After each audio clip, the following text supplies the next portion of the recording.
Have you ever wondered what might happen when a band of ruthless bikers, armed with military-grade tactics, goes head-to-head with a quiet farming community led by a retired Special Forces sniper? This story has it all: tense standoffs, heart-pounding rescues, and surprise maneuvers that leave criminals scrambling. Today, Today we invite you to journey with us as we explore how one seemingly ordinary family farm turns into an impenetrable stronghold, and how close-knit townspeople rise against an organized criminal threat. If you're a fan of action, strategy, and heartwarming community spirit, then this is the story for you. Stick around until the very end to see exactly how this epic showdown concludes. While you're here, don't forget to subscribe to our channel.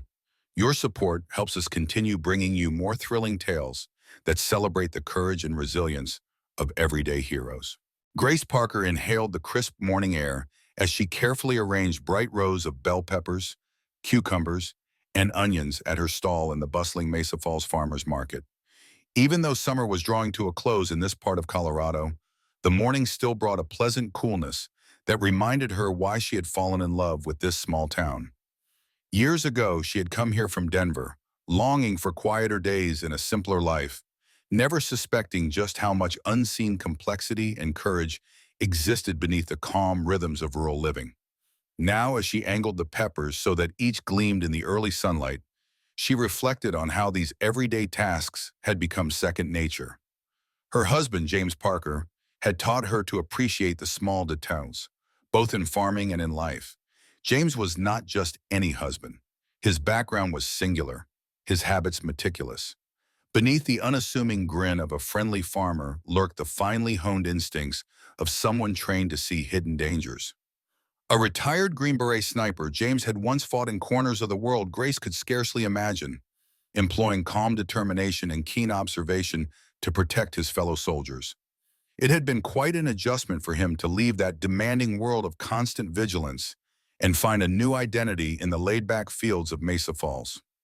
Yet, as the produce on Grace's table attested, he had taken to farming with the same precision and discipline he had once applied to the swirl of combat. Every Saturday, Grace arrived at the market before sunrise, unloading the crates that James had helped fill the night before. It was their rhythm, refined over years of working side by side on their modest but productive land. On the surface, nothing seemed extraordinary here, just a small community coming together to buy and sell homemade jellies, fresh eggs, and produce. The vendor across the way, a jovial man named Donovan, would wave hello, occasionally bringing Grace a piece of warm bread to sample. Local children, still rubbing sleep from their eyes, would pass by in search of cookies or pastries. Elderly couples with woven baskets strolled hand in hand, reminding Grace of what she hoped her own future with James might someday look like. Underneath it all, however, she felt the subtle twinge of tension that James had noticed in recent weeks. He had begun securing various parts of their farm with quiet thoroughness. Something about the changing faces in town and the unsettling news drifting in from neighboring areas had set his instincts on high alert. That inkling was confirmed when a particular piece of gossip spread among the vendors. A biker gang called the Red Vultures had been spotted on the county roads. Only they weren't the casual weekend riding enthusiasts who simply passed through to enjoy scenic routes. These were riders who exuded menace, rumored to have ex-military members within their ranks, and who had a track record of pushing their way into vulnerable communities. Up until now, Mesa Falls had largely been overlooked by such groups, but times were changing. Grace wondered if the rumor was overblown.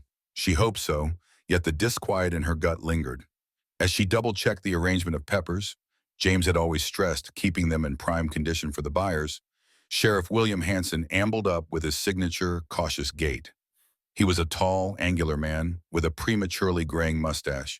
In a low voice, he confirmed what Grace had heard. These bikers were not a ragtag band, but an organization known as the Iron Serpents. They'd started calling themselves the Red Vultures in some counties, possibly to throw off law enforcement. They had shown up unexpectedly in one small town after another, preying on local businesses with intimidation, threats, and sometimes outright violence. "Just keep an eye open, Grace," Sheriff Hanson said, gaze flicking between her and the new arrivals streaming into the market area. She nodded, feeling a faint chill race down her spine, even under the bright morning sun. Once the sheriff moved on, Grace exhaled, trying to refocus on the stream of customers. Barbara Kendall, an older woman known for her sweet disposition and crocheted shawls, paused at the stall and remarked on the hardy color of the tomatoes. Barbara had been coming to Grace's stand every week for years and loved to share recipes from her grandmother's cookbook. After selecting her produce, Barbara leaned in close. Heard from Lucas Peterson that those bikers were spotted on a Route 19. Might be stopping here. Lucas, a local dairy farmer, had a knack for noticing new faces and unusual vehicles. Grace forced a reassuring smile, but she felt that chill again. She hoped they would simply pass through, but she also knew that if they caused trouble, James would not stand idly by. She handed Barbara her bag of vegetables, watching the elderly woman continue down the row of stalls, stopping every few yards to exchange pleasantries. Although the townsfolk of Mesa Falls were generally friendly, there was a tension in the air that day. Conversations overlapped. People whispered about news articles describing how these bikers demanded protection fees, threatened shop owners, and seemed especially skilled at leveraging fear. Some folks had begun taking small precautions, locking up a bit earlier, or carrying a cell phone in easy reach. From the corner of her eye, Grace noticed that Donovan had moved his display tables to allow a clearer line of sight toward the market entrance, a subtle shift that indicated his own sense of heightened alertness. Mid-morning came and Grace was busy weighing produce for a line of customers. She tried to quell her nerves with the simple tasks at hand: count the apples, weigh the potatoes, make correct change. Each transaction was a slice of normalcy, pulling her away from the anxious thoughts. But then she heard it, the distant rumble of multiple motorcycles. It was impossible to miss the low, vibrating thunder that seemed to reverberate in every wooden stall of the market. The sound moved closer, announcing the presence of the unknown. People exchanged uneasy glances. Children were guided closer to parents' sides. A knot formed in Grace's stomach, yet she remembered James's advice. Never show panic in your face. Calmness under pressure is half the battle. Then they arrived. A cluster of riders, all clad in black and red leather vests emblazoned with a stylized vulture, rumbled into the parking area beside the market. Their leader wore a tall, imposing silhouette and a helmet decorated with menacing patterns. As engines went silent, the riders dismounted, scanning the environment with an air of confidence that verged on predatory. One of the men who walked with that leader caught Grace's eye. The two of them exchanged a quick glance before he turned to speak with another biker. These were not random troublemakers. The way they moved suggested training, discipline, a keen awareness of their surroundings. At her stall, Grace continued stacking zucchinis in neat rows. Outwardly, she pretended this was just another day. Inside, her heart pounded like a drum. She wished James were here, although part of her was also glad he wasn't, because that meant he could ready himself at the farm if needed. She and James had planned for contingencies. He had taught her signals, safe words, and the necessity of a discreet but thorough communication system. She patted the phone in her apron pocket, recalling how carefully he had explained its preset emergency numbers and direct satellite link. The leader removed his helmet, revealing sharp features and a closely cropped beard. He was a large man, radiating a controlled menace as he surveyed the market. "Damon the Razor Carter," he announced to no one in particular, loud enough for people to hear. "My friends here are the Red Vultures. We like to come into communities and get to know the folks, maybe lend them a hand." His tone was mocking. Several riders fanned out behind him, systematically scanning the stalls and the people behind them. The watchers were met with stiff nods or averted gazes. Even Sheriff Hansen, standing a few stalls down, looked wary. The bikers' vests bore patches that read "Iron Serpents" in bold lettering, confirming the rumor that they went by multiple monikers. Damon approached one stall owned by a mild-mannered potter and picked up a handmade ceramic bowl. He tapped it with his thick-knuckled fingers and said, "Nice piece. Might be worth, $20. But in these parts, you could always use some protection. Accidents happen, you know." He set the bowl down with deliberate care, as if threatening to shatter it with a flick of his wrist. Then he let his gaze roam over the market again, a hint of amusement curling at the corners of his mouth. A smaller, wiry man stepped forward, his vest identifying him as Bryce Hawk Dawson. He carried a menacing aura despite being less physically imposing than Damon. Hawk looked like someone who could move quickly and strike before anyone even realized. "We believe in local enterprise," he said, smirking, "but sometimes local enterprise needs a friend who can step in when trouble comes knocking." His eyes lit with a predatory glint as he surveyed the quiet watchers. Standing at her stall, Grace found herself under Damon's scrutinizing gaze. He walked closer, cocking his head as if assessing her for something. Perhaps he sensed she wasn't quivering in fear as much as he'd expect. Grace forced a polite smile, determined not to show how uneasy she felt. "Can I help you?" she asked, her voice impressively steady even as she felt her pulse racing. Damon picked up a ripe tomato from her display, rolling it between his thumb and forefinger. "I like tomatoes," he said. "Fresh produce is a beautiful thing. Reminds me of how delicate life can be." Then with sudden force, he squeezed the tomato until it burst, pulp and seeds splattering across the wooden table. The surrounding chatter died instantly, and Grace's stomach tightened. She could feel the unspoken tension among the other vendors. Damon wiped his fingers on a rag that hung from his belt, never breaking eye contact. "Sometimes things get squashed," he remarked, "unless, of course, they have proper protection." Before Grace could respond, Sheriff Hanson stepped forward, hand rested over his holster but not drawing. "Sir, we run a peaceful market here," he said in a level tone. "If you're done sampling produce, maybe it's time you move along." Damon tilted his head, regarding the sheriff with a mixture of irritation and mild curiosity. A moment later, a grin split his face, humorless and cold. Damon's grin quickly vanished. "Sheriff, is it? We don't aim to cause chaos here, only to ensure everyone stays safe. We're problem solvers." His voice resonated across the market, and a hush fell over the rows of stalls. Grace noticed that the crowd was thinning. People were quietly leaving or scurrying to the far side of the parking lot. That rumble in her stomach worsened. Damon shot the sheriff a contemptuous glance, tossing the crushed tomato aside. "We'll be back soon, let's say tomorrow or the next day, to discuss business. We're always fair, but we expect cooperation." The group turned, heading back to their motorcycles with an air of undisputed dominance. Hawk sneered at a couple walking by, causing them to flinch and step out of the way.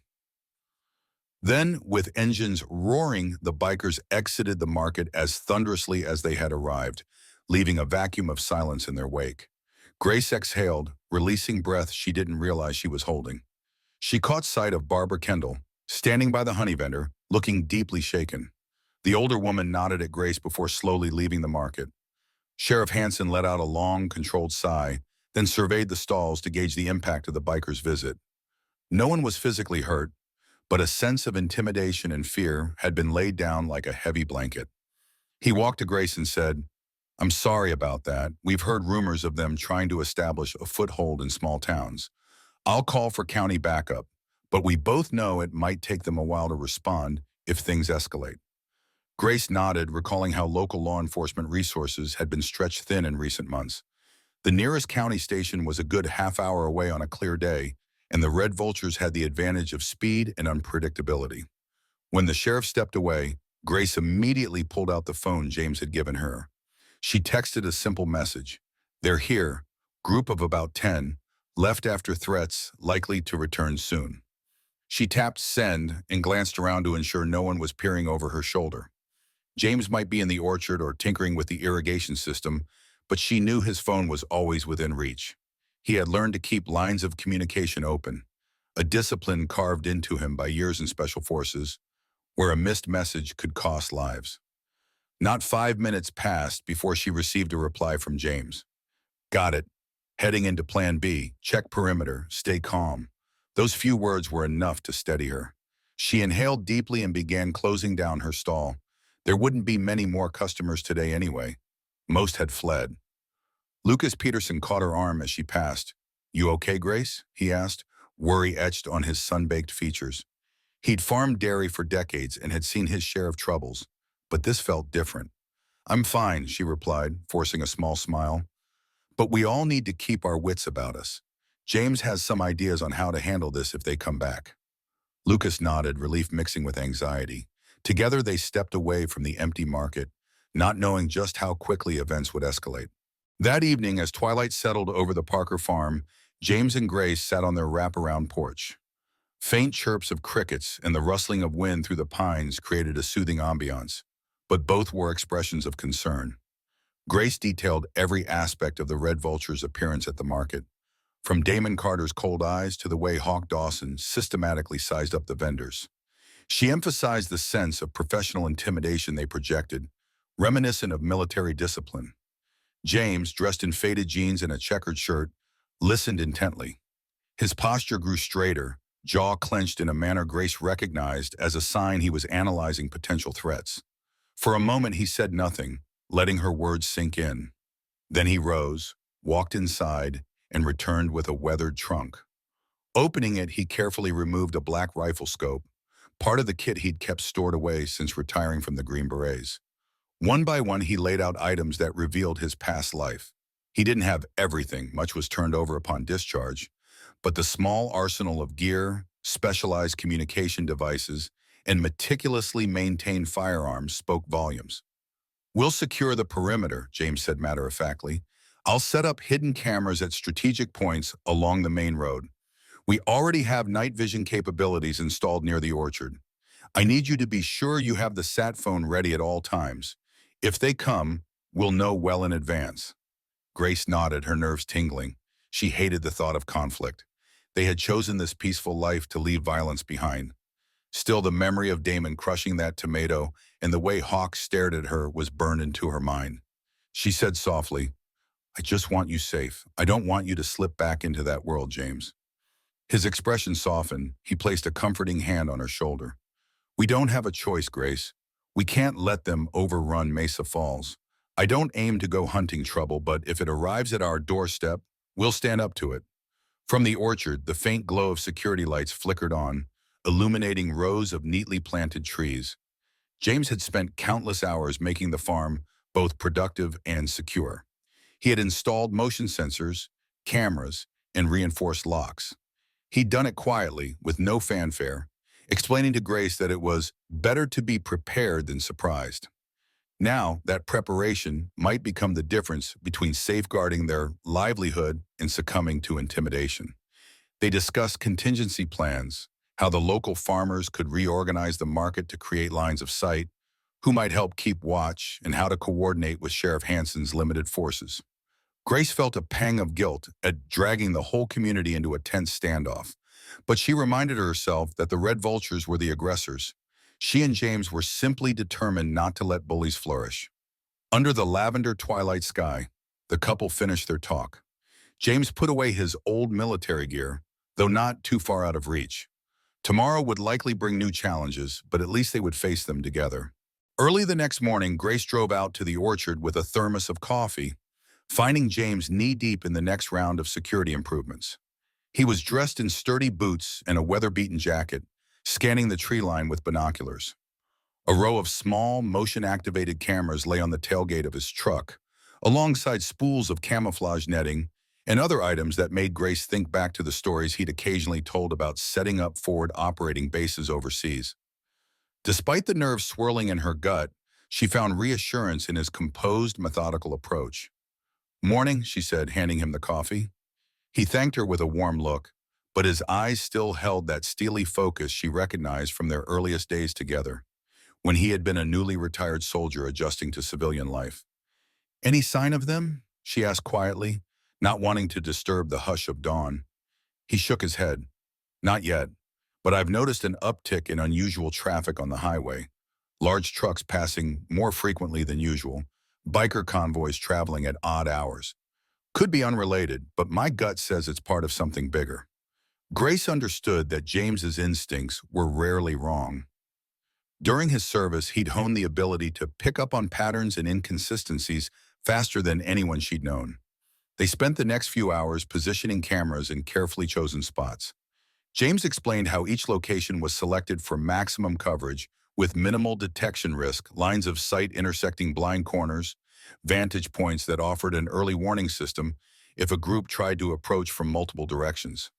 Grace marveled at the attention to detail. He used natural camouflage from the surrounding vegetation to hide the equipment, ensuring that any untrained eye would dismiss the cameras as just part of the landscape. With each new setup, James tested the feed on his phone, verifying that the signals were strong enough to transmit footage back to the small workstation he had set up in the barn. There, on a sturdy wooden table once used to store fertilizer, sat monitors and a communication rig reminiscent of his old forward command posts. The gear was scaled down, but still potent. Grace knew it had cost them a fair sum over the years, but James had insisted that peace of mind was worth the investment. After double-checking the last camera's angle, James exhaled. This should give us a good warning if Damon Carter or any of his associates come onto our property. I'm also hoping it might catch any suspicious movements beyond just these bikers. Sometimes groups like the Red Vultures are the tip of a larger criminal operation. Drugs, weapons, who knows what they're moving? Grace's gaze drifted across the orchard, golden sunlight now illuminating the rows of fruit-laden trees. It struck her how easily a peaceful setting could become a stage for confrontation. Stepping closer, she placed a hand on James's shoulder and said, "Let's hope it doesn't come to violence. If they back off, maybe we can settle this without anyone getting hurt." James's expression hardened slightly, though compassion for her radiated in his eyes. "We'll do all we can to avoid a fight," he replied, "but these men thrive on fear. If they push us, we need to be ready." Back in town, Sheriff Hansen was busy holding an impromptu meeting with a handful of concerned citizens, Lucas Peterson, Barbara Kendall, and a couple of local business owners. They gathered on the porch of the sheriff's small office, which doubled as the county's liaison hub. It was mid-morning, and a sense of urgency pervaded the conversation. Most had heard about the bikers who'd rolled into the farmers market, and rumors were flying that more of them had been seen scouting the town's outskirts. Lucas spoke first, explaining that several new vehicles, including trucks with covered cargo areas, had passed by his dairy farm the previous night. The men driving them bore the same insignias that had been on the bikers' vests. "I'm telling you, there's a bigger operation going on," Lucas insisted. "They didn't even stop to buy supplies, just kept going like they were on some mission." Barbara clutched her purse and frowned. "Sheriff, we can't let them intimidate us, but we also don't want a firefight in the middle of our main street. Is there anything we can do to protect ourselves, legally, I mean?" Her eyes flicked from person to person. She had grandchildren to worry about, and the thought of them in harm's way made her voice tremble slightly. Sheriff Hansen leaned back against the railing. "I'm talking to the county about more patrols, but we're stretched thin. Realistically, the best we can do is keep alert, secure our properties, and have a plan in case they try something." He paused, noting the fear and determination mingling on each face. "I've also been told that James Parker has some experience in this kind of thing. He's done a lot to modernize his farm's security. Might be wise to see if he's willing to share some pointers." Lucas nodded. "I've known James for years. That man's got a head on his shoulders. Fences, cameras, all sorts of stuff. A few times I joked that he was turning his land into a fortress, but now I see the sense in it." Barbara also nodded, recalling the quiet respect she felt toward James and Grace at the market. A hush settled over the group as each tried to imagine the scenario of hardened bikers confronting the town. Mesa Falls was a place where folks often left their doors unlocked and loaned each other lawnmowers without a second thought. Yet times changed, and not every challenge could be met with a simple handshake. Sheriff Hansen tapped his boot on the porch step. "Let's plan a community meeting. We can talk about forming a neighborhood watch, distributing phone trees, and maybe, just maybe, organizing a volunteer patrol schedule for late-night hours." The group exchanged glances, uncertain but resigned to the fact that they had to act. They agreed to meet again in 2 days. In the meantime, each would fortify as best they could, keep their eyes open, and pass along any suspicious observations. Barbara promised to coordinate the phone tree. Lucas said he'd talk to James about a bigger security plan, and the others pledged to spread the word. With that, the cluster of concerned citizens dispersed, each heart weighed down by the possibility of a looming confrontation. Grace was stacking newly picked peppers in the barn while James calibrated his surveillance monitors when they heard a piercing ring from the sat phone. Typically, that line remained silent unless there was a critical issue or a call from a specialized contact. James grabbed it swiftly, flipping open the cover and pressing it to his ear. His expression grew grim. "It's Bryce Sandoval," he said to Grace once he ended the call, naming an old Special Forces comrade who occasionally passed along pertinent intel. "He's heard chatter about a group of bikers moving contraband through rural roads. Matches the description of our Red Vultures.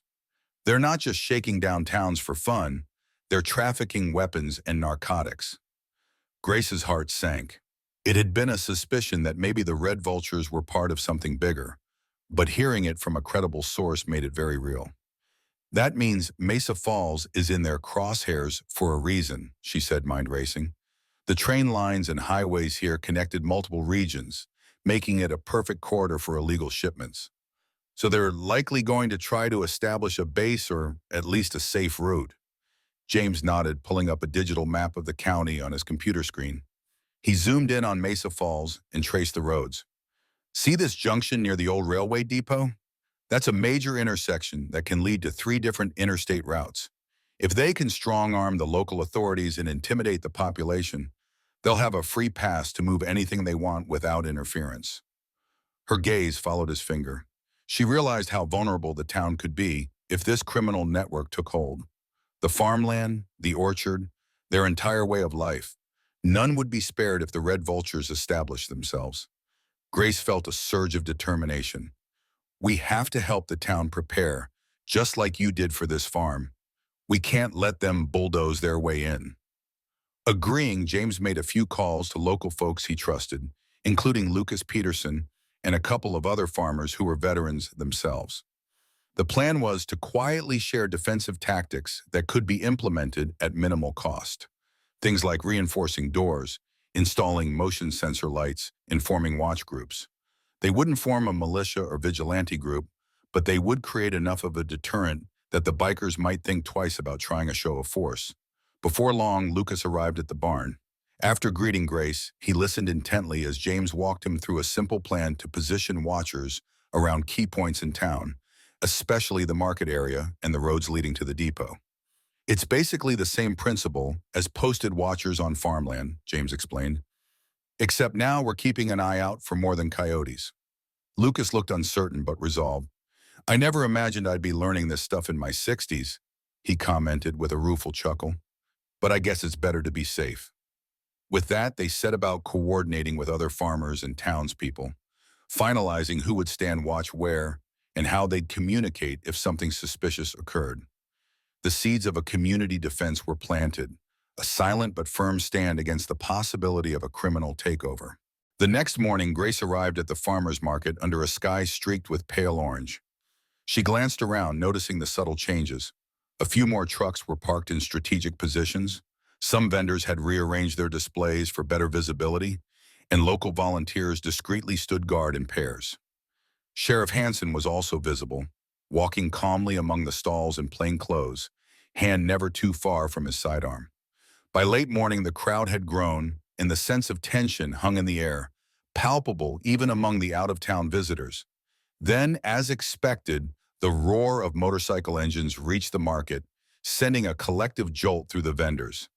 This time there were more bikers, close to 15. They arranged themselves in a line at the market's entrance. Damon the Razor Carter sat in front, sunglasses reflecting the daylight. Hawk Dawson stood behind him, scanning the rows of stalls like a hawk, his nickname likely an acknowledgement of that laser-focused gaze. Without waiting for an invitation, Damon strode forward, the Red Vultures fanning out on either side. Vendors visibly tensed, but no one fled. Instead, they remained at their stalls, an unspoken agreement to hold their ground. Damon stopped at Grace's table first, just as he had threatened. He picked out another tomato, letting its weight rest in his palm. His lips twitched in amusement, as if recalling the last one he had crushed. "Morning," Grace greeted him, her voice level. She kept her eyes locked on his, determined not to show fear. The crowd's murmurs quieted around them, making Damon's every movement seem magnified. Hawk stepped closer, half a step behind his leader. "We're here to talk business, Miss Farmer," he said, voice dripping with condescension. "We suspect these good people might need some help keeping things orderly." Grace raised an eyebrow. "We manage just fine on our own," she replied, Mesa Falls doesn't need extra help, particularly the kind that comes with threats. Damon gave a short laugh, unimpressed. This place has potential. We saw an opportunity for a partnership, but if you don't want to negotiate, maybe we'll just have to show you exactly why you need protection. He tossed the tomato from one hand to the other, not yet crushing it, but letting the silent implication linger. Not far away, Sheriff Hansen stood at a respectful distance, carefully observing. Several locals, some of them armed with only quiet resolve, maintained a perimeter of watchful eyes. Damon took in this organized calm with a dismissive snort. "Seems you've done a little planning," he observed, turning slowly to let his gaze drift across the stalls. "Who taught you that? Don't tell me a small farm town just spontaneously knows how to stand up to a group like ours." Grace felt her heart pound, but she remained poised. She had practiced this scenario in her head a dozen times. "Mesa Falls cares about its people," she said simply. "We don't roll over for bullies." Damon's expression darkened slightly. The crowd around them, though anxious, seemed to draw collective courage from her words. Damon let the tomato fall from his hand, letting it roll on the table until it bumped against a cucumber. "That's cute," he said, "but adorable little speeches won't fix anything when we decide to take over." He turned to one of his men, a burly fellow with a scar on his cheek, and motioned him forward. Scarface stepped closer, glaring at Grace as if she were a minor obstacle. "You see," Damon continued, addressing the entire market now, "we're not just an average gang. We have resources, training, we can mobilize in a snap, and we have friends in different places. The question is, will you play nice, or will you force our hand?" A tense silence followed. Then, unexpectedly, Barbara Kendall cleared her throat from behind her stall of handmade items. Her voice, though quavering, rang out. "We don't want violence, but we're not about to let you ruin our home." Her words, simple yet firm, seemed to echo a shared sentiment. Damon stared at her for a moment, amusement giving way to something else, perhaps irritation. Grace braced for a harsh reaction.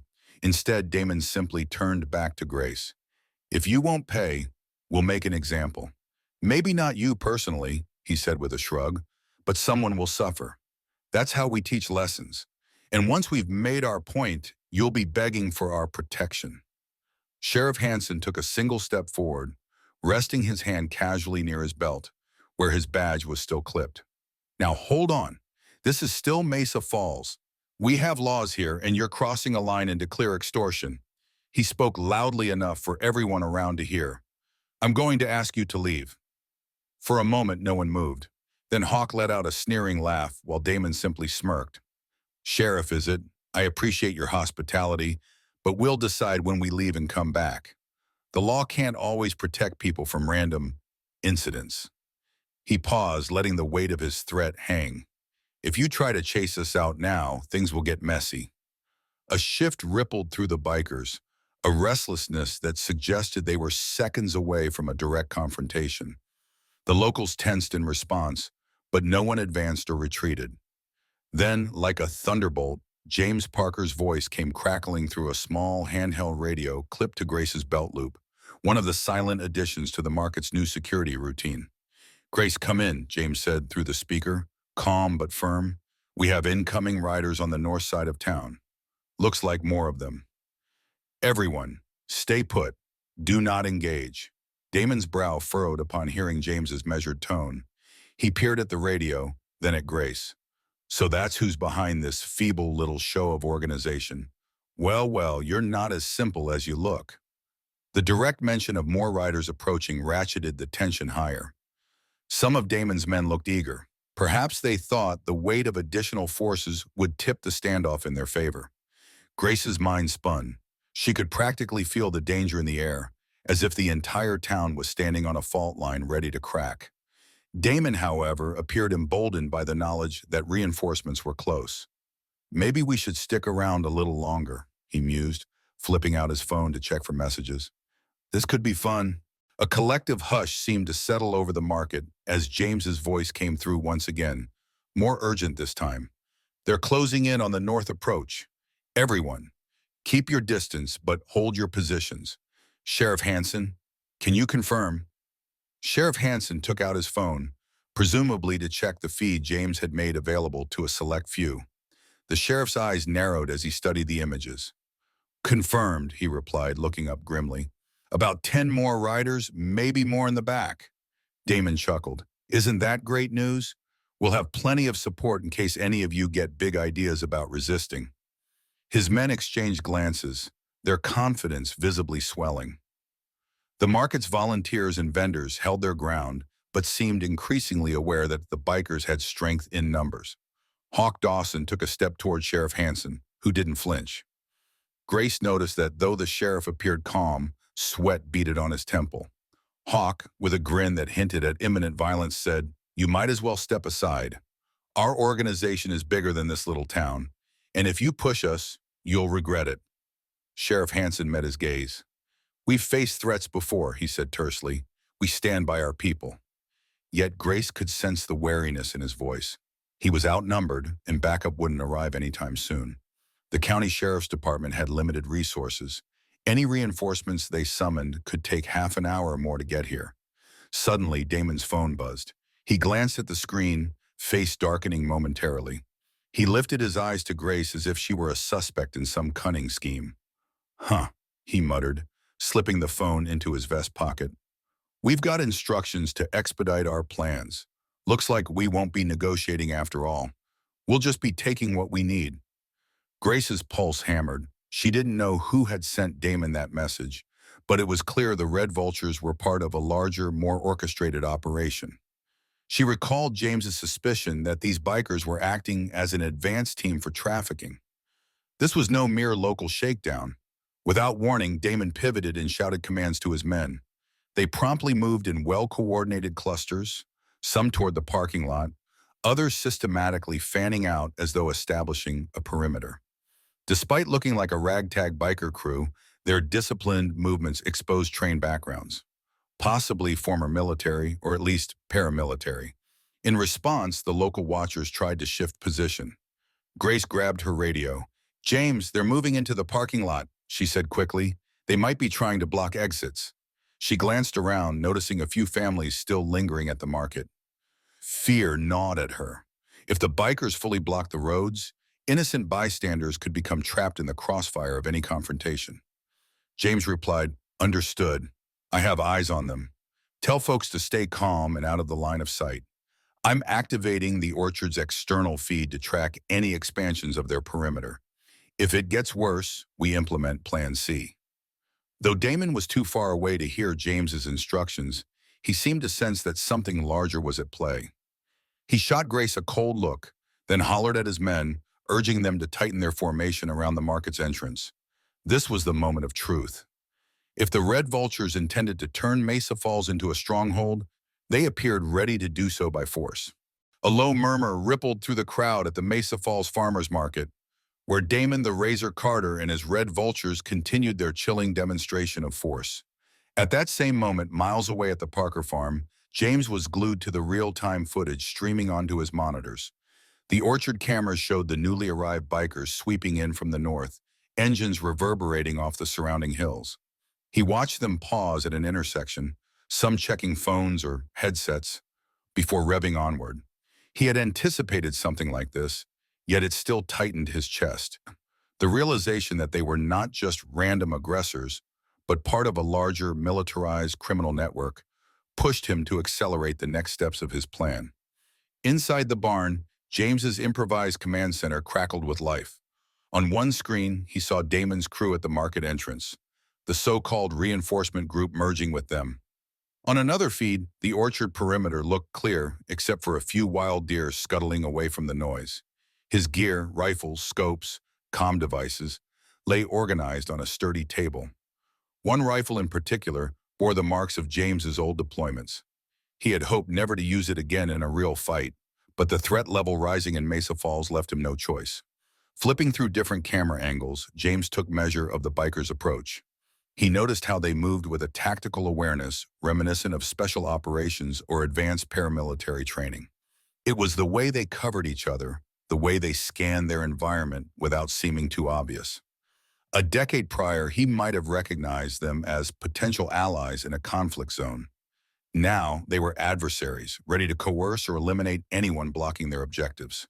The tension between their disciplined maneuvers and menacing intentions was a grim reminder that ex-military skill sets could be turned to criminal ends. He toggled his radio again, reaching Sheriff Hansen directly. "Sheriff, I see them congregating near the market entrance. They're forming what looks like a blockade on the main road. You're going to have a hard time getting vehicles in or out." The sheriff's response came quickly, every word clipped. "Understood, James. Locals are still hunkered down in the stalls. Damon's group is making broad threats, but no major violence yet. We need to keep it that way. Any sign of other infiltration along the farmland?" James scanned another angle, revealing an old dirt path that connected the orchard to a nearby highway. "Not yet," he replied, "but we have strong reason to believe they'll escalate soon. They've got numbers, and they're systematically positioning themselves. I recommend you get folks who can leave safely out of there while you still have any open route." A static-laced pause followed. Finally, the sheriff sighed. "I'll try, but they're watching us closely. Damon wants an audience. He wants us to see his power. We'll need a diversion or something to break their grip." James's hand hovered over his gear. He didn't relish the idea of returning to the role of sniper and orchestrating diversions that skirted the line between warning shots and lethal force. Yet he was the only one in Mesa Falls with the specialized training to even the odds. Inhaling deeply, he concluded there was no other choice. Back at the market, the newly arrived bikers merged with Damon's original group, forming a formidable presence that circled the parking area and parts of the adjoining streets. Some had tattoos peeking out from under their leather vests. Others wore dark bandanas. All displayed that same unsettling composure, as if they'd rehearsed this standoff scenario 100 times. The townspeople gathered close to their stalls, unsure whether to lock themselves indoors or remain outside where they could monitor the situation. Sheriff Hansen stood near Grace's produce table, and from the corner of her eye, Grace spotted a few trembling shoppers still reluctant to flee. Damon, phone in hand, appeared to be coordinating with an unseen higher-up. His eyes flickered with annoyance. When he ended the call, he looked up at Hawk Dawson and nodded. Together, they advanced on the remaining vendors who hadn't packed up. "Time's up," Damon announced, his voice resonating through the hush that had fallen. "We're taking over this market and everything else around here. You can cooperate now, or you can find out what happens when you say no." He gestured for several bikers to break off and start collecting items from different stalls. One group pulled down a table stacked with local honey jars, smashing them with deliberate cruelty. Another pair toppled a crate of eggs from Lucas Peterson's farm, laughing as yolks spread across the pavement. The message was clear: pay or watch your livelihood destroyed. Fear jabbed at Grace, but she held her ground. She reminded herself of the training she'd hastily received from James, the importance of seeming calm, of not telegraphing panic. Next to her, Barbara Kendall trembled, her crochet stall in danger of being ransacked. Grace squeezed Barbara's hand, silently reassuring her. Sheriff Hansen stepped forward, voice firm. "All right, you've made your point. Now stop. This is vandalism and extortion, and you know it. Stand down." A wiry biker with a scar above his eyebrow chuckled harshly. "We haven't even begun. Soon enough, all of Mesa Falls will be paying for our services."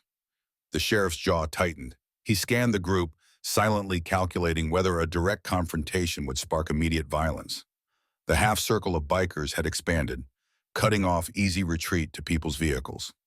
Among them, a tall, muscular man surveyed the scene with an oddly clinical focus, as though memorizing faces and vantage points. Grace suspected he might be ex-military from the way he held his shoulders and scanned for threats. Grace's handheld radio crackled softly, James again. She gently shifted her stance to shield the device from Damon's line of sight. "Grace, are you safe?" he asked, voice steady. She responded quietly, "So far, but they're wrecking stalls, making threats. They're blocking exits and scaring people who might try to leave on foot. We can't evacuate easily." An uneasy silence hung in the air, broken by the sound of another table crashing down. Grace's thoughts whirled. Could they stall the bikers long enough for James to enact a plan? Or would Damon escalate further, forcing a more dangerous confrontation right here, right now? James set his phone on speaker mode, leaving it on a shelf where he could occasionally murmur instructions to Grace or receive updates from Sheriff Hansen. Then he turned to the black rifle resting on its padded case. An echo of memory swept over him. Nights in distant deserts or jungles, scanning through a sniper scope, every nerve on edge. He shook off the ghosts of old battles and focused on the present. Beside him, a small table showcased a map of Mesa Falls, dotted with colored pins representing vantage points, roadblocks, and key locations like the railway depot. James had worked meticulously over the past year to gather knowledge of the local terrain, initially just for farm security, but now invaluable in a crisis. In bright red pen, he'd drawn circles where the bikers were clustered. From the orchard cameras, he could see the path they'd taken around the perimeter. The infiltration was precise, practically textbook. He grabbed a compact radio device, one of the limited run sets used in certain special forces operations. Quietly, he switched frequencies to coordinate with a handful of volunteers posted in hidden spots around town. Most were ex-service members or trusted hunters used to stealth. "Stand by," James whispered into the mic. "Do not engage unless they begin harming civilians. Our aim is to dissuade them, not start a war." From each vantage point around town, faint acknowledgments came through. The plan was to use non-lethal deterrence if possible. Carefully placed warning shots, flares, even remote noisemakers rigged to create confusion. Only if the bikers escalated to severe violence would James consider lethal force, an option he hoped never to use, even though he remained grimly aware it might be inevitable. He slid open a hidden panel near the barn door, revealing a narrow slit that overlooked the fields and, in the distance, part of the market road. This was one of several vantage points he'd built into the barn structure, camouflaged with old wood siding.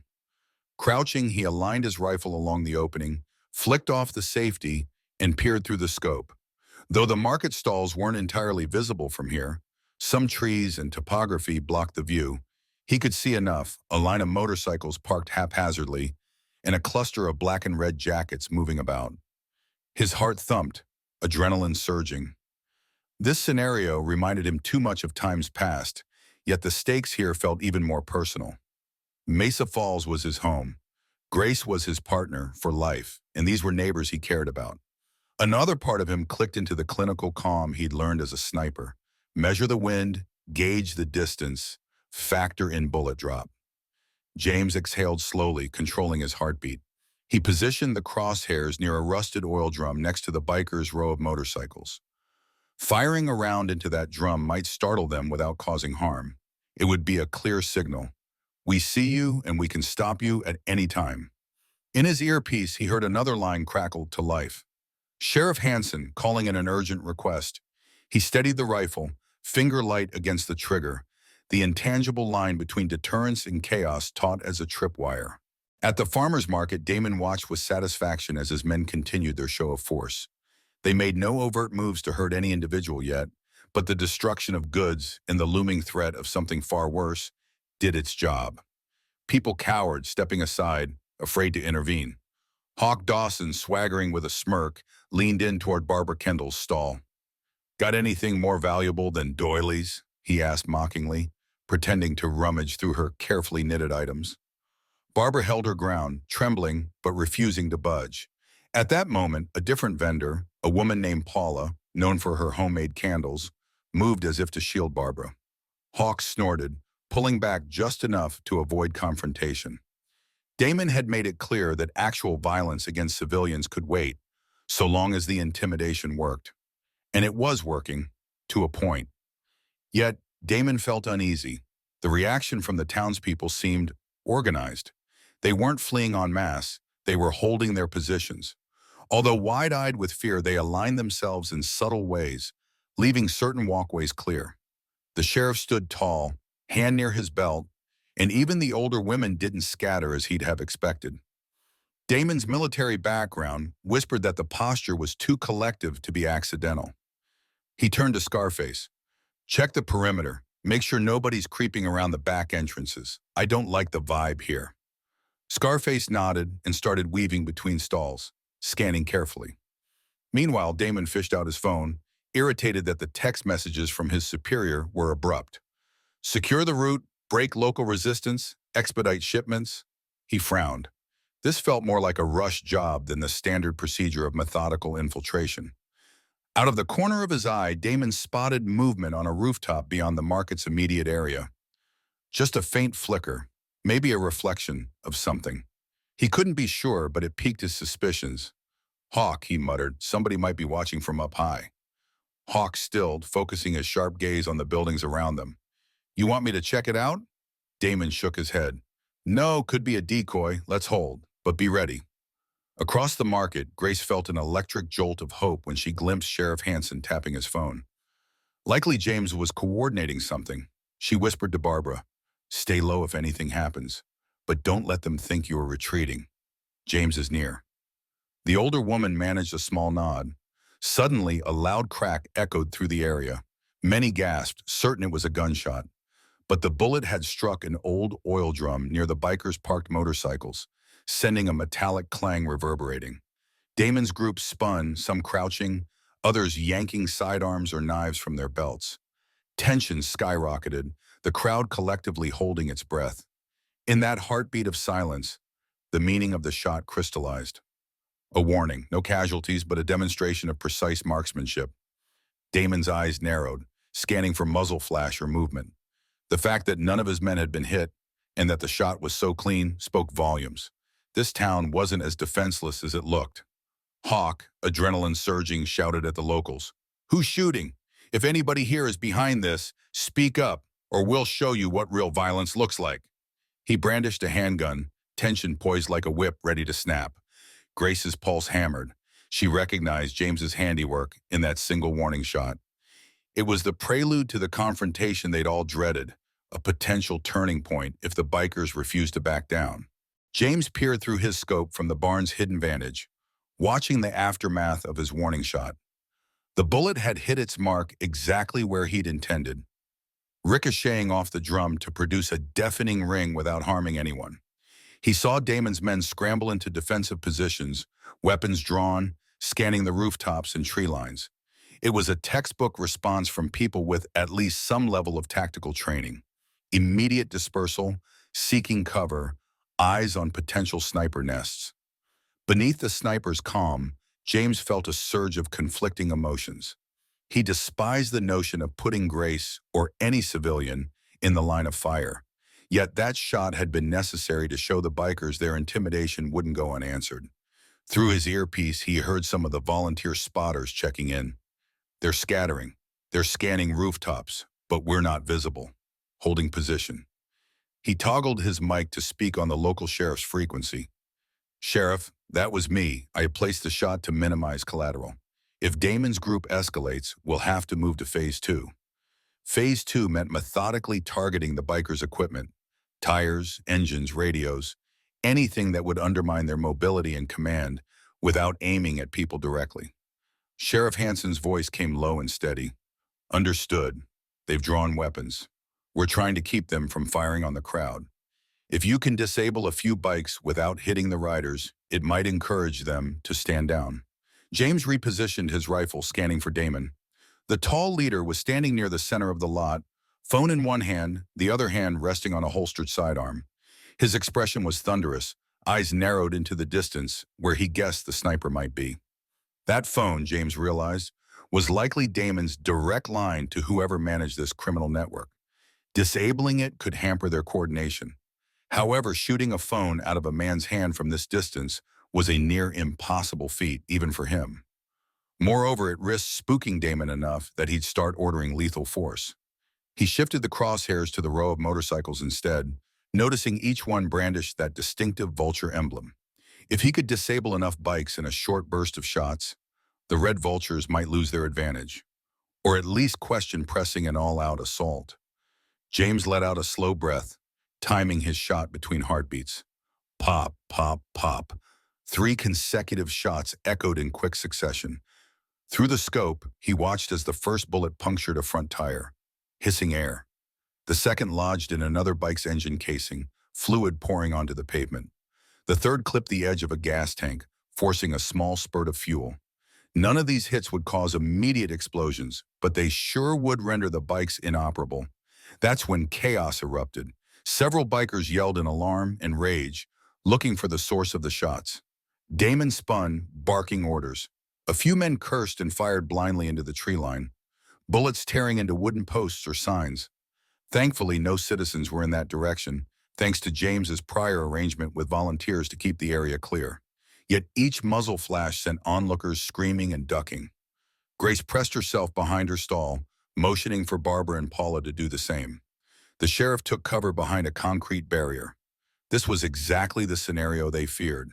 Bullets flying, with civilians in harm's way. James ground his teeth, waiting to see if Damon would order a full-scale onslaught, or if the show of precision might shake their resolve. Damon's men struggled to regroup in the face of the unseen sniper's relentless precision. Some tried to drag the disabled motorcycles to cover, while others aimed at vantage points they guessed might be harboring the shooter. Their anger was palpable. They'd come expecting a simple show of force to cow a small town, not a controlled environment orchestrated by someone who knew advanced tactics. Hawk Dawson snarled, scanning the nearby rooftops. He saw a flicker of movement, just a lens flare perhaps, and fired several rounds in that direction. Windows shattered on the second floor of an abandoned building, but the sniper remained elusive. A younger biker, his face contorted in frustration, looked at Damon. "Boss, we gotta flush this guy out. We're sitting ducks." Damon raised his hand, commanding silence. He'd been in enough scrapes to know panic only caused more chaos. He locked onto a frequency on his phone's walkie function. "Scarface, circle around the next block. Find an angle. We need to neutralize that shooter." His voice was a growl, each word laced with fury. Across the market, Sheriff Hansen seized the lull. Holding his own radio, he broadcast calmly, "Folks near the exit, leave if you can do so safely. Go now, quickly. Head south on foot. Cars are blocked, but if you're careful, you can slip away." A few families hurried to obey, carrying small children and half-filled grocery bags as they darted behind stalls and vehicles, seeking a path out of danger. Grace stayed in place, though part of her wanted to run. She knew James needed her to remain as an extra set of eyes and ears on the ground. If the townspeople abandoned the market entirely, the bikers might turn the area into a battlefield. She crouched with Barbara and Paula, whispering for them to stay calm. Through the cracks between crates, she caught glimpses of Damon, phone pressed to his ear, evidently receiving new orders or information.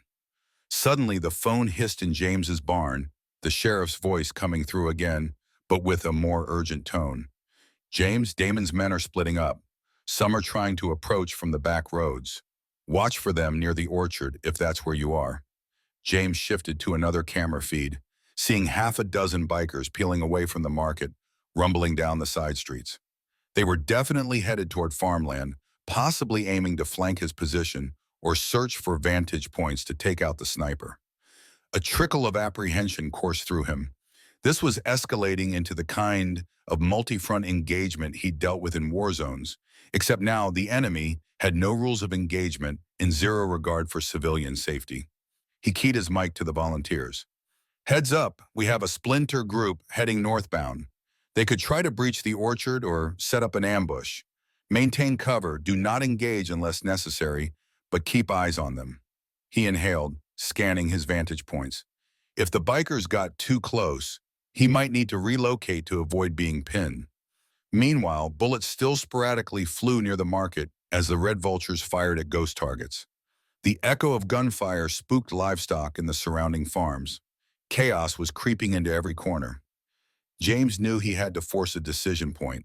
Either the bikers withdrew, or a confrontation with lethal consequences lay around the corner. Grace risked a glance around the corner of her stall.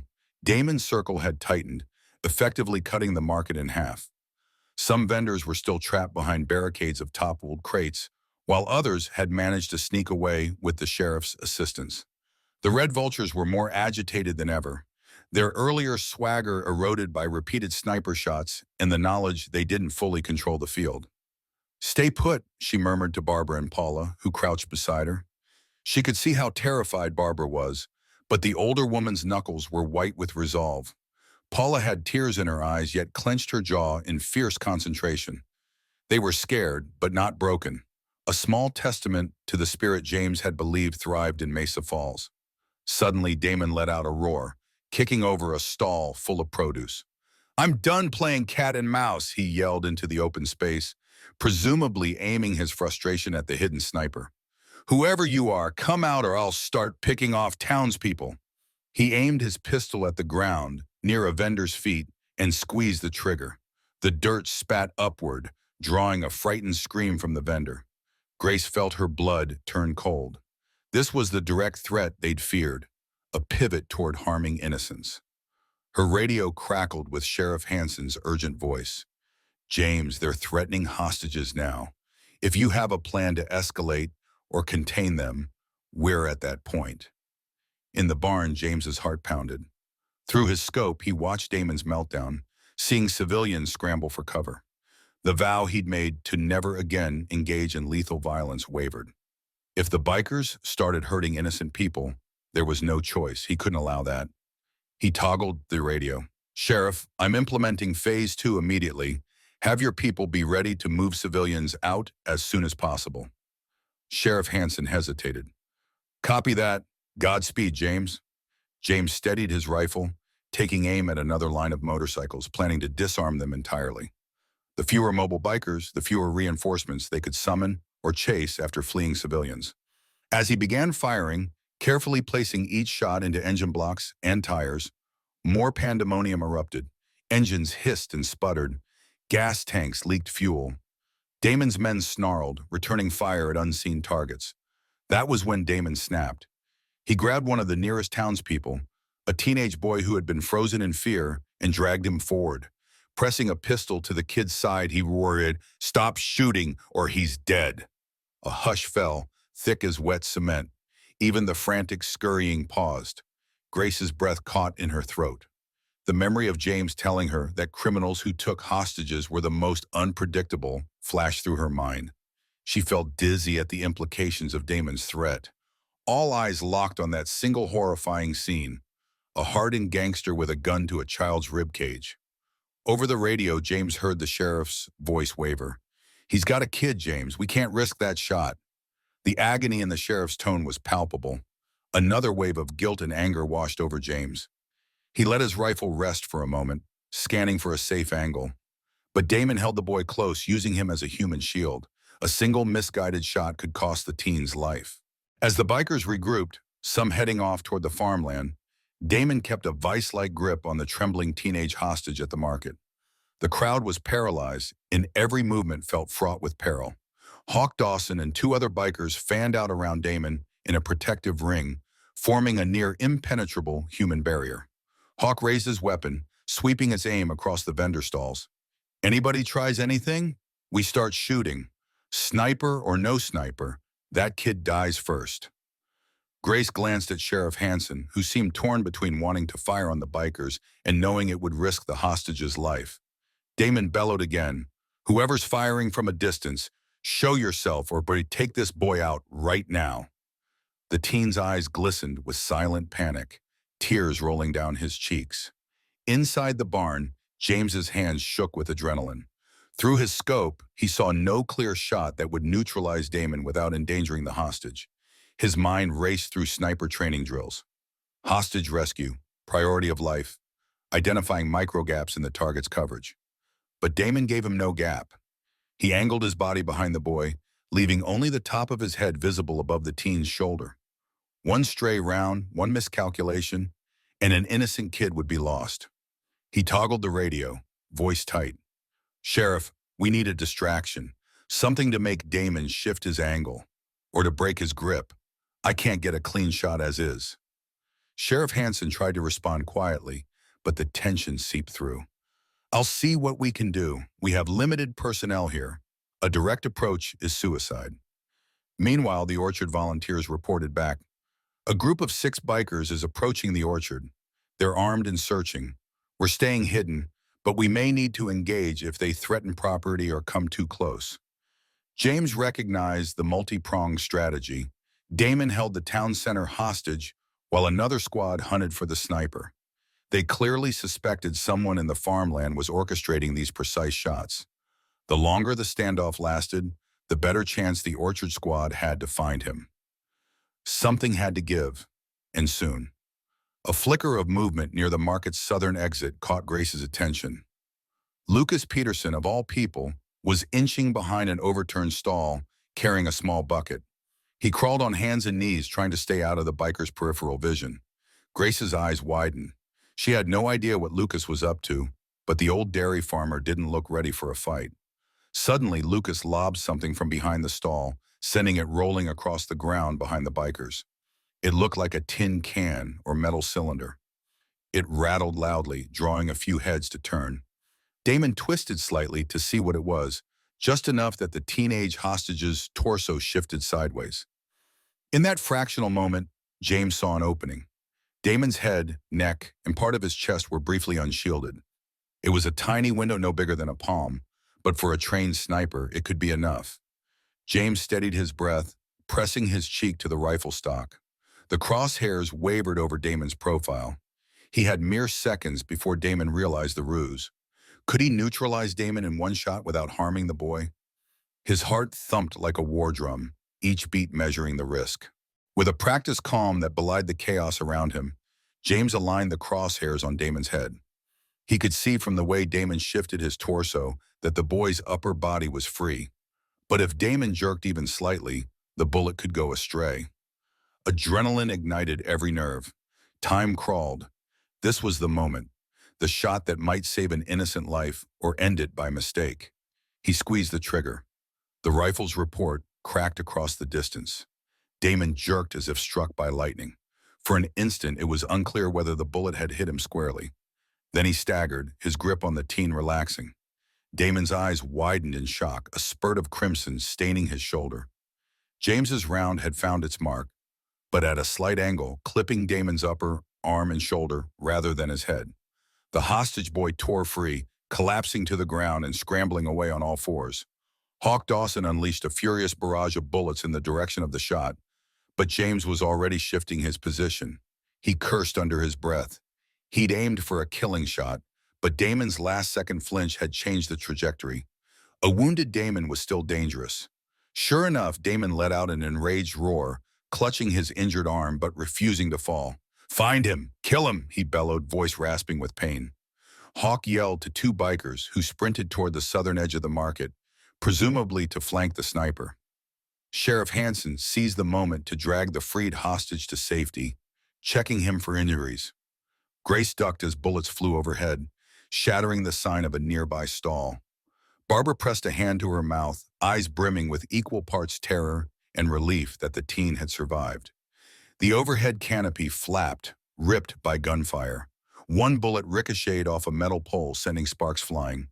Through her radio, Grace heard James's tense breathing. "Damon is hit but not neutralized. I'm moving to secondary vantage." Then silence. She could imagine him grabbing his gear and ducking through the hidden orchard paths. Sheriff Hansen gestured frantically to the remaining civilians. "Now, while they're distracted," he urged in a hoarse whisper. Groups of people took the chance to slip out from behind barriers and ruined stalls, retreating toward the residential streets or farmland. Grace nodded at Barbara and Paula, guiding them carefully away from the crossfire. She cast a longing look over her shoulder, searching for a glimpse of Damon, but he'd vanished behind a cluster of bikers. Hawk's voice thundered, "Lock down the roads! No one leaves!" But many had already fled. Seeing their leader wounded and the sniper still active, the Red Vultures found themselves in a precarious position. Half of them were engaged in fruitless attempts to pin down James, while the rest scrambled to maintain control over the market. Crouching behind a wooden half-wall, Grace used her phone to message James a single line, "I'm safe, are you?" Then she deleted it, recalling his security instructions. There was no immediate reply, but she knew he was out there, repositioning, determined to protect Mesa Falls at any cost. On the northern outskirts of town, the squad of 6 bikers that had peeled off earlier now approached the Parker orchard. They slowed to maneuver around a battered fence that separated a dusty road from the tall rows of apple trees. Leading the group was Scarface, Damon's trusted lieutenant. His instructions had been to find and eliminate the sniper or sabotage any vantage point the Parker property might offer. The orchard looked benign enough, but Scarface's instincts tingled. He suspected James was no ordinary farmer. They advanced cautiously, firearms drawn. The orchard was eerily quiet, dappled sunlight dancing between leaves. A breeze carried the sweet scent of ripening fruit. One biker whispered, "This place is too calm. Where is everybody?" Another hissed, "Stay sharp." Unbeknownst to them, two volunteer spotters, both hunters with years of experience, were concealed in a small hunting blind near the center of the orchard. They watched the bikers' progress through binoculars, hearts pounding. They'd practiced non-lethal deterrence strategies with James. One had a rifle loaded with beanbag rounds, the other a powerful air horn rigged to a remote trigger. As the bikers ventured deeper among the trees, the volunteer with the beanbag rifle took aim, waiting for a clear line of sight. Scarface's group spread out, scanning for cameras or tripwires. One biker spotted a motion sensor attached to a tree trunk. "Over here," he called. Scarface went to investigate, just as the volunteer fired. The beanbag struck Scarface square in the back, eliciting a bellow of surprise and pain. Chaos ensued. The bikers whirled, shooting wildly into the orchard canopy. Branches splintered under gunfire, leaves raining down. The second volunteer triggered the remote air horn, a deafening blast that sent birds scattering from the treetops. Disoriented, the bikers stumbled, belatedly realizing they were under attack from multiple angles. Scarface, though bruised and furious, recovered fast. He barked orders, "Fan out, flush them out." Another biker took a beanbag to the thigh, knocking him off his feet. The rest returned fire, spraying bullets into the orchard rows. The volunteers, well camouflaged, held their ground as long as possible, but the bikers closed in, using suppressive fire to keep them pinned. Inside the barn, James caught glimpses of the orchard firefight on his monitors. The swirling dust and scattered leaves made it hard to track the bikers' exact positions, but he could see muzzle flashes. Heart pounding, he recognized the volunteers' predicament. They'd be overrun unless he intervened. At the same time, the market confrontation was still unresolved. Damon was injured but alive. Hawk was issuing frantic commands, and half the town had evacuated. He had to make a choice: continue pressuring the market to protect civilians, or move to support the orchard volunteers. Gritting his teeth, James took a precious moment to analyze. The orchard volunteers had beanbags only, not lethal rounds. They wouldn't be able to hold off armed ex-military types forever. On the other hand, at the market, the sheriff was still there, presumably facilitating more evacuations. A swirl of dread wrapped around James's thoughts.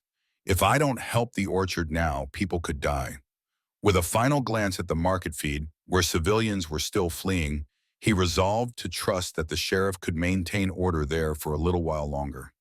James gathered his rifle, grabbed a smaller sidearm, and slipped out of the barn.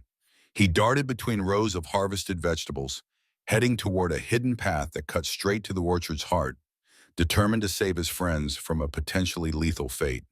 Grace huddled behind an overturned truck near the market's edge. She took stock of the situation. About a dozen bikers remained near the stalls, some scrambling to assist Damon, who was bleeding and furious. The rest had scattered, either hunting for the sniper or blocking escape routes. She saw Sheriff Hansen guiding a few last civilians out of the danger zone and nodded encouragement. The teenage boy Damon had taken hostage was safely in the sheriff's custody now, trembling but alive. Hawk Dawson, however, was storming around like a man possessed, demanding to know how Damon had been shot. At one point, he grabbed a walkie-talkie from one of the bikers. "Scarface, come in," he barked. Only static answered. A flicker of worry crossed his face. Scarface should have been able to report back by now. Damon, propped against a toppled stall, finally snapped open his phone. His eyes, bloodshot with anger, met Hawk's. "We can't finish this operation like amateurs," he hissed. "We have to secure the route. This entire fiasco is going sideways." He growled in pain, pressing a cloth against the seeping wound in his shoulder. "We've got a bigger cargo coming through. If we can't control Mesa Falls, the boss will have our heads." Hawk's frustration cracked. "What do you want me to do? We're pinned down by a sniper and local yokels who are better prepared than we thought. The Orchard Squad is silent, which means they might be under fire too." Grace overheard bits of this conversation, her mind racing. Bigger cargo? That was confirmation of James's theory. The Red Vultures wanted Mesa Falls for its key transit routes, planning to smuggle something significant. She needed to get this intel to James. Gripping her phone, she typed a quick text. Major shipment. Damon wounded. Surrounded. Some talk of a boss. They're desperate. She hit send, hoping James would see it. Just then a bullet whizzed past, shattering a window behind her. She flinched and ducked. Hawk had begun firing sporadically, apparently to keep the townspeople from regrouping. Fear tightened Grace's chest. She wondered if James had already left his vantage point to help in the orchard. If so, who was protecting them here? Sheriff Hanson crawled over to Grace's position. We have to push them out or force them to retreat, he said, wiping sweat from his brow. Reinforcements from the county are still 20 minutes out, maybe more. Those bikers are talking about heavy cargo. That means bigger guns, more muscle. If they get that shipment in, Mesa Falls will be under their thumb for sure. Grace swallowed hard. Sheriff, James is in the orchard. They're probably under attack there too. Is there anything we can do to press them on this front? He pressed his lips into a tight line. We have a few armed volunteers still holed up behind the hardware store. If we coordinate a push from two sides, we might corner the bikers and cut off their access to the main street. But we need to do it carefully. If Damon gets one more chance, he'll start shooting hostages for real. A bleak resolve settled between them. Grace realized with a pang that she was now part of the frontline defense. If they didn't act, the Red Vultures would regroup and tighten their stranglehold on the town. We either stand now or we lose Mesa Falls forever. James sprinted along the narrow path that cut through his orchard, every footfall cushioned by decades of fallen leaves and soft earth. Gunfire still crackled intermittently, muffled by rows of apple trees. He glimpsed movement ahead, a volunteer creeping behind a trunk, beanbag rifle in hand. The volunteer spotted James and gestured frantically. Crouching low, James joined him. Where are they? He asked, breath quick. Go. The volunteer, eyes wide, jerked his head toward the western edge of the orchard. They've spread out in a line, trying to flush us out. We managed to hit a couple with beanbags, but they're returning live rounds. One of our guys took a bullet in the leg. He's holed up behind the orchard shed. James felt a surge of urgency. I'll draw their attention. You focus on getting the injured man out. Take the orchard's east exit. It's safer. Nodding, the volunteer led James to a vantage point behind a cluster of barrels. Peering through the branches, James saw 4 bikers spaced out about 15 yards apart. Scarface was among them, grimacing as he rubbed his back, likely bruised from the beanbag strike. Another biker lay prone, scanning with a rifle. They're methodical, James noted. Better trained than most criminals. He took aim with his rifle, exhaling evenly. He didn't want to kill if he could avoid it, but the situation was dire. Phase 2 was about crippling gear, not people. But they're already shooting to kill. A bullet pinged off a metal ladder behind James, prompting him to flatten himself. The orchard felt like a war zone now, the calm replaced by the acrid tang of gunpowder. Gritting his teeth, James sighted on a nearest biker's weapon. If he could disable that rifle without hitting the man, it might provoke retreat. He fired, the shot sparking off the gun's barrel. The biker yelped, dropping the weapon in shock. Scarface whipped around, returning fire in James's direction. Bark exploded from the tree trunk, showering James with splinters. At that moment, the volunteers sprang from cover, half dragging their wounded comrade. Their footsteps crunched on leaves. Scarface noticed them, leveling his pistol. James pivoted, breath hitching as he realized the volunteers were exposed. With a flick of muscle memory, he adjusted his aim and pulled the trigger, striking Scarface's hand just as the man squeezed off a shot. Scarface's aim went wide, the bullet thudding into dirt. He roared in pain, dropping the pistol and staggering backward. Seizing the moment, the volunteers disappeared into the orchard's deeper rows, heading east. Another biker fired on them, but James unleashed 2 quick rounds at the shooter's feet, forcing him to dive for cover. Leaves rattled as the orchard swallowed the volunteers. They're safe for now, James thought. But the bikers remained furious and wounded. Scarface, blood trickling from his hand, barked more orders. Flank him! Surround this orchard! I don't care if we burn it down. Just end him. James's pulse thumped. He had no illusions about the danger. Scarface's men might set fire to the orchard if cornered, or they might close in with lethal intent. He had to outmaneuver them, and soon because Mesa Falls still needed him. The orchard was large but not infinite. If the bikers fanned out completely, they could trap him. He slipped his radio off his belt to call Grace or the sheriff, but the crackle of static told him the orchard's tall canopy and bullet-torn sensors were interfering with reception. Stranded in his own domain, James felt an ironic twist of fate. The orchard he'd nurtured for years was now a battlefield. Determination hardened in his chest. He had to push them out, protect the volunteers, and keep the orchard intact. Looking back on the clash between these determined townspeople and a group of hardened criminals, one thing stands out above all else: the unbreakable spirit of a community working as one.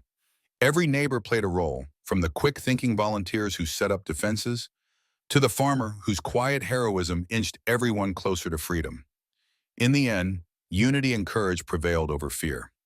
From my perspective, it's a testament to how ordinary people, supported by a single skilled individual, can conquer even the direst of threats when they stand together. I hope this story leaves you feeling inspired and reminds you that hope and resilience can shine in the darkest times. I'd love to hear your thoughts. Comment below to share your opinions, discuss your favorite moments, or suggest ideas for future stories.